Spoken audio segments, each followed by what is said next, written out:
Hey everybody, first for all you fathers out there, I'd like to wish all of you a happy Father's Day.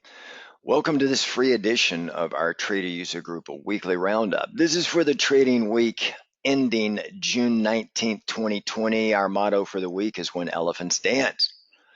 And when they do, the only thing that really gets damaged is the grass. Remember, don't be a rat brain trader, be the red striped zebra, which is really our motto. We want to be more of a contrarian trader. We want to stand out from the group, and that's generally how we run and how we are successful consistently over a longer time frame. Let's take a look at the index performance for the week. If we look at it, you'll see that everything was up in the green for the week. Year to date, the only thing in the green is Nasdaq up 10.85%. The Russell is bringing up the rear as far as year-to-date performance at 14.6%. If we look at the index performance or the sector performance for the week, the best was technology up 3.46%. The worst, utilities, coming in at a minus 2.36%. And of course, if we look at the rest of the planet, other global indexes, you can see really all across Europe and the Asian markets, everything was in the green this past week. Okay, so it was relatively a strong week, even though we ended on a down note for the week. If we look at the U.S. valuations, you'll see that the trailing 12-month PE ratio for the S&P is 27.38. The forward ratio, PE ratio is 24.92. So it's lower by a little bit less than 10%. And the dividend yield for the S&P is sitting at about 1.97%. The 10-year Treasuries at 69 basis points. So that gives us a spread of 1.28%, making that much more in just a basket of S&P stocks versus just owning the 10-year Treasury. As long as you've got a spread like that, it's more than 75 to 80 basis points, you're going to have more money funneling into the markets, which is what the Feds really want to see happen. Okay. Now, if we come over here and let's take a look at some of the weekly sound bites just for this past week. Well, you can see that the stocks, as I said, they were erased losses from the prior week. They finished higher, but on a down note this week. The tech-heavy Nasdaq did the best, as I mentioned. And the one of the things Friday, it was quadruple witching, so we had a lot of simultaneous expiration of options from the futures contracts to the quarterlies, monthlies, all of them expiring. So it tends to drive up volatility on that day. And that's certainly what we saw on Friday. In fact, when we get to the charts, I'm going to show you how the candle was a very bearish candle, at least from what I was seeing. Also reflecting some of the conflicting signals, longer term Treasury bond yields kind of ended the week unchanged. Municipals did just a little bit better, but basically we've seen the indexes up 4 out of the past 5 weeks. So last week broke the streak, but this week we managed to eke out a gain, as I showed you earlier. The other thing here is, and it kind of goes with our motto for the week, is when elephants dance. You can see here the Feds and other central banks, as I said, the only thing that gets trampled when elephants dance is the grass, or in this case, really the retail traders, or as I like to call them, rat brain traders. There's big debates right now in the markets over the next few years on what we're going to see. Are you in the deflation camp? Or are you in the inflation camp? I tend to be more in the deflationary side at this point in time, but we're going to see how this all shakes out. At the end of the day, we're going to trade price action and what it gives us. Keep in mind, Nasdaq is currently trading about 3.4 times sales. And generally, when you look at technology companies, a more favored valuation other than PE, because a lot of the tech companies just don't have earnings. There's more hope and dream than anything else. It's just looking at forward sales and then a valuation based on that. And like I said, it's trading at 3.4 times forward sales. By the way, the 10-year average is 2.3, so we're at the richest we've been in NASDAQ since just before the dot-com bubble. That's not to suggest we're going to crash. I think we're having a momentous shift in the global economy, especially with this pandemic, with a shutdown. It's forced a lot of technology firms and people to adapt quicker to stay-at-home types of proclivities versus going into the office. And we're seeing cloud-based computing coming up. We're seeing a lot of changes there, and then the as yet to be fully implemented 5G. So there's a lot of things to be positive about technology, but it's still trading much higher than the 10-year average, and I think a little bit more richly valued than it should be at this point in time. Now, the other thing is we saw Fed Chairman or Fed Chair Jerome Power Ranger Boom Boom Powell. He testified in front of the Senate and Congress, and he's looking for more fiscal support. They've done a lot of monetary support. I mean, Trump is talking about a $1 trillion infrastructure plan. And we are getting some mixed signals out of the economy. We've seen the COVID case load go up, and some companies shut down some of their stores. So that put a little bit of a fear into the markets. Not that we're going to make new all-time lows or make lower lows than we made on March 23rd, but it's going to slow down the recovery and put a damper on the large, almost 40% up move we've had off the March 23rd lows. Okay, so that I think caused some of the market sell-off on Friday. Now, if we look also across Europe, markets also reflected a little bit of a gloomy economic assessment, supported again, just like here, by a resurgence in some of these COVID-19 cases. Okay, now the Bank of England, they came out and enlarged their bond buying program again by about 100 billion pounds. And they left their key interest rates at a record low 10 basis points. So, and inflation there slowed to a 4-year low of about 50 basis points. And that was from a prior low of 80 basis points. So we're seeing, a little bit more of that deflation kick in. Okay. And as I've always told our members, and you see, when you start pouring a lot of money into the economy and you start jacking around these prices, then you have some unintended consequences. I know a lot of people have been arguing about inflation, but I would basically posit that if you look at since 2008, with all the stimulus that went into the economy up to the tune of $4 trillion, there has been no inflation, not since then. Okay, and now we added another 3 trillion over the past 3 months. And I think it's going to tend to go the opposite direction and create some deflationary trends, which would, I think, scare the Feds a little bit more than you would expect. Now, the other thing from the week ago is that if you look at it, we still got the tensions with US and China. Lighthouser came out late last week and said that they are stepping up and meeting their requirements for the trade deal, phase 1. So that's a good thing, but they still have a long way to go. And we're in the silly season with the presidential election. So anything can happen between now and November when we have the elections. Now, for our members, as you guys know, we traded the Clinton-Trump election at 2 in the morning. We were taking trades, doing really well. We also traded the Brexit in 2016. So there was really some real cool, interesting trades to do, especially for the short-term trader.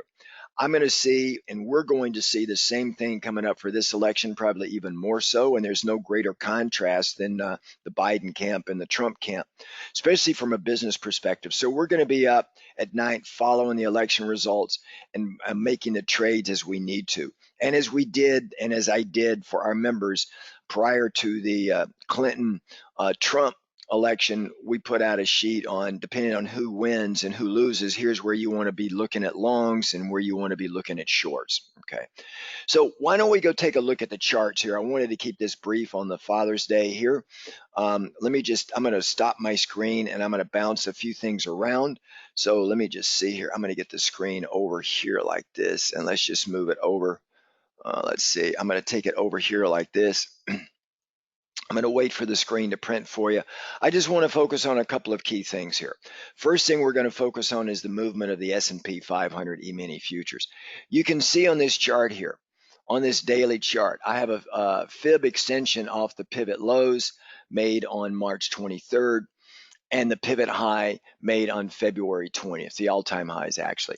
These are SMAs, these are not EMAs on the moving average, yellow being 200, red being 50. You can see here where we're coming back down. I've got a pullback point anywhere from 2982 down to about 2900. I think it can go even lower than that. The 50 percentile move on the futures is sitting at 2785. That to me would be a natural pullback point just at a very high macro level, looking at the price action with the deep push that we had lower in the month of March. Okay, we've had this huge run up here, and a pullback to the 50% would make sense. As I've said, in prior weekly roundup updates. When you've got a move over the 61.8 fib extension off the pivot low, then the odds go down to zero. If you compare it to the prior bear markets going all the way back to 1950 here in the United States, that's over 70 years. No bear market has come down and made new lows when we've extended off the low of a bear market by 61.8% fib node. Doesn't mean we can't come back down in this area down here. It just means we're not going to test these here. Short of any catastrophic event, I don't see that happening. But I do see a pullback here, guys. I see that coming over the next 2 to 6 weeks. And I look at it, this right here is a range in price based on my pullback points, and you can see the ranges expand based on how far out in time we go. And what the system does is it calculates a midpoint. The midpoint is sitting around that level right there, which would clearly make sense to me. It would mean we'd take out the 200 SMA and come down and test the 50 SMA right here. I believe it could come down even further, possibly test the 50 percentile level of the fib node, which is 50% of the range from the pivot high to the pivot low. And that would put us at 2785 on the E-mini S&P 500 futures. Okay. Once we get down here, I think you're going to see buyers start to step back in again, and then we're going to push up and then start a new run over the next 6 to 8 months that can take us back up and make new all-time highs. In fact, up over 3,600. That's what I'm seeing right now in the charts. Now, of course, that could all change, but that's what it looks like short term. Okay, so just keep this in mind.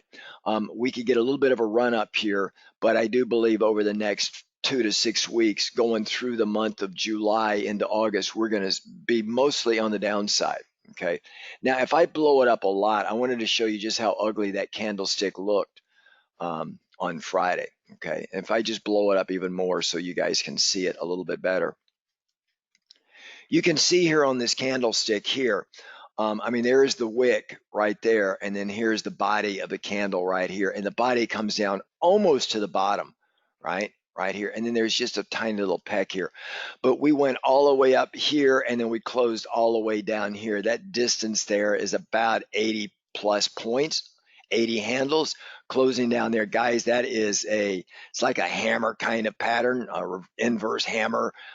You can see also it looks like a flag, a bullish flag coming down to the bottom, because we came all the way down right here, which is sitting just around the fib node right there. So it looks like a bull flag, and the charts pattern, the overall chart pattern would tend to indicate we can come back up and test this level again.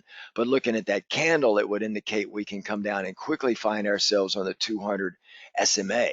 And I don't think that would hold if we get down there, and then we're going to come down and test the 50 EMA, which is sitting at 2944, or the 61.8% fib node at 2930. Now, these are the E-mini S&P 500 futures, but that to me is a very bearish candle. Okay, and that is kind of what I'm seeing. So we may see that move forward. They're short of any announcements or any kind of crazy news wire that hits. That's what I would be looking for in the markets. Okay, so now if we just kind of get that back up here, and I will show you the Ichimoku on a 2-hour or 4-hour time frame, which is kind of an intraday, kind of like looking at it with X-ray vision here. You can see here on this, let's put it down to the daily or to the 4-hour first. And if you look at the 4-hour, you can see here we're right in a support zone right here. Okay, let's just widen it out a little bit. So you can see here this red cloud suggests the bias is down, but we're in the support zone. The bottom of the red cloud takes us down to around 30.35, roughly 30.35, 30.36 area. And we've got a little bit, not a bearish divergence, but we got a little bit of a divergence in the MACD. And that would suggest that the momentum is with us to the downside. You can see on the 240-minute chart, we've got 3 candles, every one closing near the bottom of the prior candle. Okay. So again, and if we take it out to a daily right here and take a look at the daily, you can see here that It again, the same candles because it's a daily, but you can see the cloud here is all the way down around the 2700, 2750 area. So that would be where I would expect support longer term. If we get that kind of sell off, if we get the sell off that I'm looking for, I think the intermediate stop is around the 50 percentile. Clearly, we've got the 200 SMA, which is not that far below us, but I don't think that would hold, and it's going to take us down a little bit lower. Of course, this is short of any kind of wild news wire that we see hit the screen. Okay. Now, one other reason why I wanted to show you we came down like we did. I'm going to switch my screen around just a little bit here, so bear with me. And I'm going to get another screen up for you guys to take a look at here. Let's see here. Where is that screen? Here we go, right here. It's screen number 4. So I'm going to wait for that to paint on the screen for you or on your PC, and then I'm going to talk about it. But what I'm doing is I'm moving you to a daily chart again of the E-mini S&P 500 futures. But now look, I've changed the SMA to an EMA on the 200 and the 50. So you can see the sensitivity of the EMA versus the SMA. But notice here we've got a cross in the 50 and the 200 EMA, and that cross is like a magnet. It tends to be retested again, and the cross is right around 2947. Let's call it 2950. Okay, so we've got some support here like this, but notice we peaked out right up here. Now the SPX, the cash index, actually moved into the green for the year briefly and then gave it up. The E-minis came right up to the closing price of 2019, just about ready to go into the green for the year, and then it gave it all back up. So that is a hard target for us on the upside, 32.36. But mostly, I think the momentum is going to carry us down. All right. There's not much to see in the bond market right now.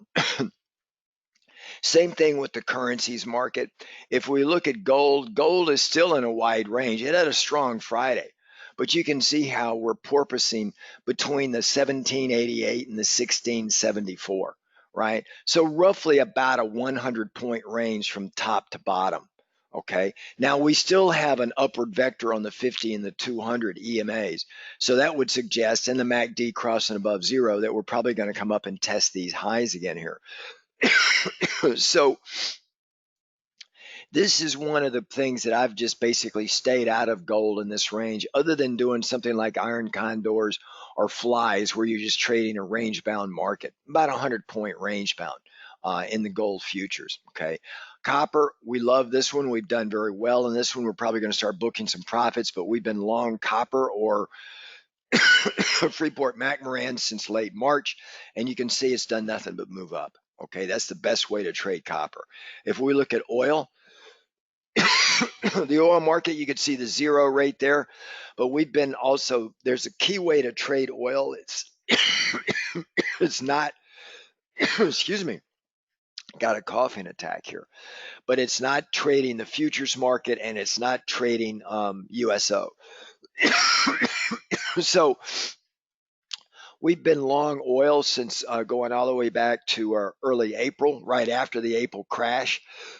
It was just a real easy trade for us. So that's a little bit about where we're sitting right now, guys, in all of the markets. Fathers, I hope you have a great Father's Day weekend. Everybody else, I'll see you for our next weekly roundup. Members, I'll see you this evening for our weekly market watch. If you're not a member, I highly encourage you to come in. We're making money. We made good money last year. We're already off to a good start this year, and let's continue it as we go into the second half of the year. Take care, everybody. Ciao.